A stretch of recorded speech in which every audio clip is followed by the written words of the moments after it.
We've reached chapter 11 in the Uprising vending sessions. This one will hit a little closer to home than even some of the previous ones. We posted in the last chapter about our feelings about Brian, how they kind of subsided over the time, the year and a half since all that's really gone down. This one is still relatively fresh, even though the signs started to show a year ago, and actually to me even before that. But it's really, like I said, it hits close to home, and I don't see any kind of repairing of this relationship either on my end or his, especially his. Like I said, me, I'm just like whatever, especially when I leave the wrestling business, but at the same time, I'll never look at this person the same again.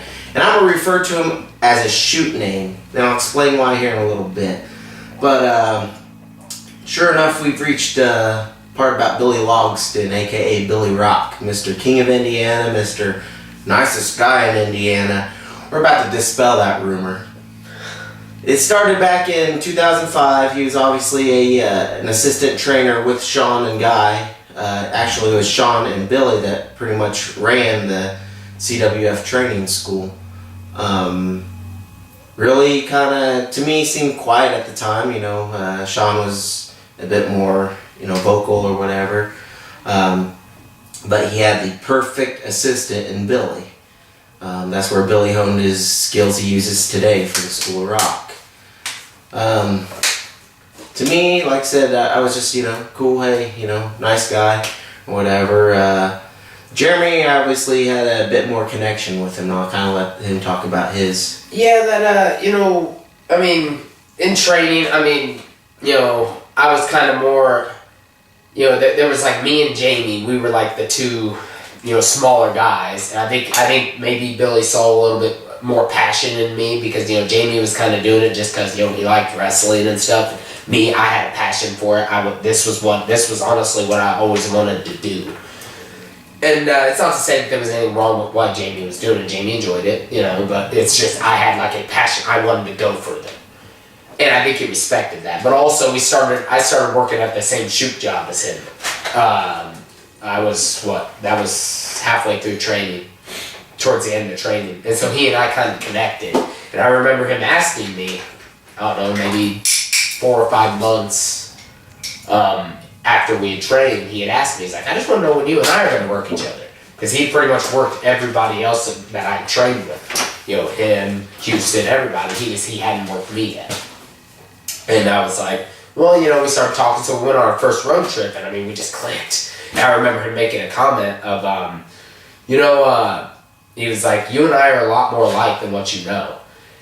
And the fact is, as the years went on, I found out that was true in most departments. But he and I just really clicked, and we became very close friends. To the point where, whenever I had a question, he was the one I'd contact. No matter what, it's like, I didn't even turn to him. It was to the point where when I needed advice, I'd go to what I saw as like the godfather of the business. And he and I started traveling. We started talking. He did start getting me into some place, like a place up in Elkhart. That was the first time I wrestled, was up in Elkhart. And I got my foot in the door. They liked me, kept me, and it opened a lot of doors for me, at least up in that area.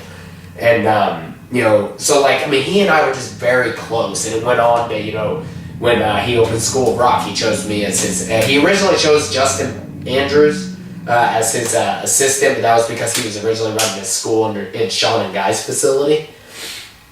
But then when that fell through, Brian offered him, here, why don't you use BMS training facility? And Billy chose me because I was like BMS, right-hand man. And, everything was cool. He trained my wife. We were very close. And, to me, I looked at him as the best friend I had ever made through the wrestling business. We started, like I said, we traveled together. He got my foot in places like IPW. He was the one who suggested we do the Dynamite Brigade thing, which was a lot of fun. He had a lot of good ideas for that, I will admit. I didn't know if you had any chiming in here you wanted to do. Well, kind of segueing into that, you said the positives. And one thing I want to stress on these shoots is I think we're to be believed for the simple fact that we're not just trashing someone just to trash them. Other than Southstorm. Yeah. But we're actually putting over what they did positively. I mean, like, whether it be the Brian stuff, we said that the Uprising probably would never have got started without him. Like I said, he's definitely the one who got us rolling in Lafayette and put us where we were. So, but Billy, to me, when Brian left BMF for on hiatus, Billy had suggested to Jeremy, hey, why don't you guys set up a table at that Mosey down Main Street? Turned into setting up the ring, doing a show there. That's one of the more popular things. I mean, a lot of the wrestlers look forward to it. Hey, dude, you guys doing that Mosey thing? Started because of Billy. I'll give him that. Yeah. Some ideas he gave us for the Triumph Pro Wrestling. He was actually the one that suggested we should change the name. He didn't give us the changing of the name, but he suggested with Brian gone and Martin gone that there's no reason to carry on BMF with neither one of them there. Yeah. And I thought it was a very good idea, and we both agreed, and that kind of sparked the idea. Yeah. I mean, so yeah, it's not like we're sitting here saying, "Oh, Billy Rock's the biggest piece of crap in the world," and that's all we're saying. We're throwing it out that yes, he did a lot to help us. He opened a lot of doors, especially for me, and he lended a helping hand when needed. But also, let me point out also, though, it wasn't just a one-way thing. I mean, he would have never continued to have his training school and all that, even in 2011 when Brian was gone, had he not used our ring to continue doing his little class wars and, of course, the School of Rock training stuff, and all that stuff up to March of last year, 2012. Mm-hmm. He was using our ring, and as much as I hated it, and I'd have to sit there after work because we'd have to go set up the ring, and I'd nap in my car for an hour or two. While it was cold, by the way, but it's all good. We'd set up the ring to make sure he had his practice on Saturday, and we didn't really screw with his training schedule all that much. Yeah. Even though, sometimes I wanted to say, Hadley, why do we have to do this? Why, But, Hadley, it's for Billy, he's whatever. No, it's cool, whatever, But like I said, it was a good relationship while it lasted.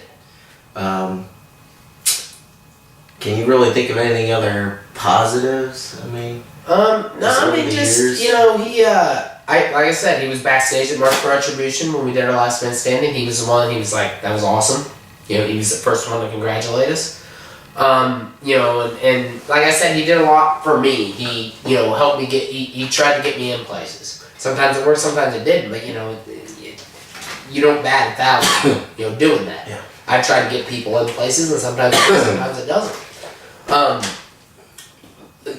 And the Dynamite Brigade thing at IPW was great, but I'll be honest, I feel like there was a part of him that was doing it more to keep himself relevant. Because, not to sound cocky, but I'm not gonna lie, I was like, he helped get me. That was the other thing. He helped get me over at IPW when we wrestled a 30-minute match. And he, bled for me, he sold for me, he put me over. He won the match, but he made me that night. But after that, I was, he and I didn't really cross paths for months, and I was still just ungodly over for some reason.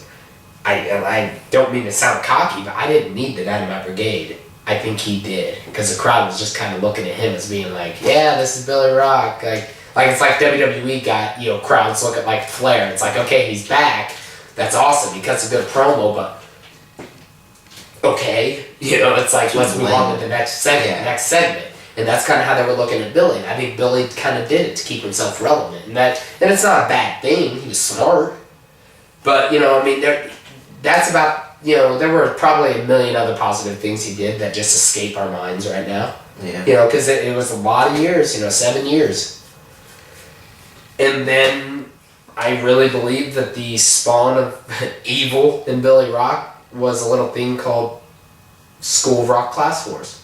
And before we actually get to that, to me, from my viewpoint, it actually kind of started to rear its ugly head in the summer of 2011. We had this thing called the Lafayette Summit. It was myself, Hadley, Steven, and Laura, because they were co-owners at the time. Brett and KJ, and then I think that was Billy. Oh, Billy, yeah. Billy. And Scott was absent for whatever reason. I don't know, maybe set of balls. Yeah. I don't know. But so anyway, so we meet at I think that Jane's Rest or something, somewhere in Columbia Park. Just sat at a bench, and we got kind of aired everything because there are different issues, going on, different rumors or whatever. So we wanted to get it all squashed right there. Mm-hmm. And what better way than to have Triumph's owners, along with two of the stars, and then the guy who kind of is like the godfather of Lafayette wrestling, at least at the time was. So we all sit there, and everyone's going around. In fact, I just kind of basically said, hey, okay, here's why we're here, and I just kind of kept out of it. I mean, I kind of just nodded my head and agreed, disagreed. Kind of like mediated. Yeah, just a mediator. We finally get to Billy.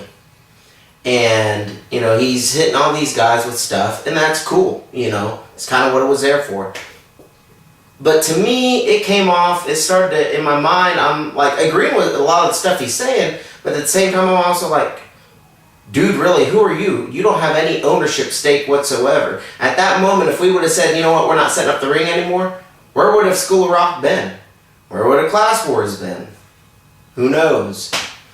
But at that meeting, it just cut to me. It was like, whoa, hold up, dude. You're overstepping your boundaries. I don't care how long you've been in this business. I don't care, I'm King of Indiana, all that stuff. That didn't freaking weigh anything on me. I looked at him as Billy Logston. Not Luis Rojas, respecting Billy Rock. I looked at Abel Robles looking at Billy Logston as I would any person say, dude, what the hell? Who are you, it's like almost like he was the fifth owner, and I didn't want that. I didn't like that the way he was coming off that day. So to me, that's where it started. Was the summer of 2011, and now here's how it started with Hadley. Yeah, the thing was, part of me thinks that it was there were a lot of things I think that maybe built up to this, and part of it was I remember Tom Green making a suggestion to do because I had this idea for a School of Rock storyline, and Tom Green had a suggestion on how to do it differently, and I told Billy at the time I really, for one, guy was leaving, but also I wasn't really keen on revealing us as owners. Like I wasn't, to this day, even though we've done it and it was my idea, I felt it was the only way to go, to just lay down the gauntlet of, there will never be another owner of Triumph Pro Wrestling as long as we live. You know what I mean? Like, that's the only reason I suggest it. Honestly, I hate when a wrestler on the roster also comes out and says, yeah, I'm the owner. Because then it's like, it almost is like, okay, why isn't he winning every match? But, the show being scripted, everybody knows this, and stuff like that. So, and like, okay, if I get screwed over in a match as an owner, like, why am I reprimanding this person? Why would someone screw with me being an owner? That's like my issue with it. But like I said, it kind of weighed out positive and negative, whatever.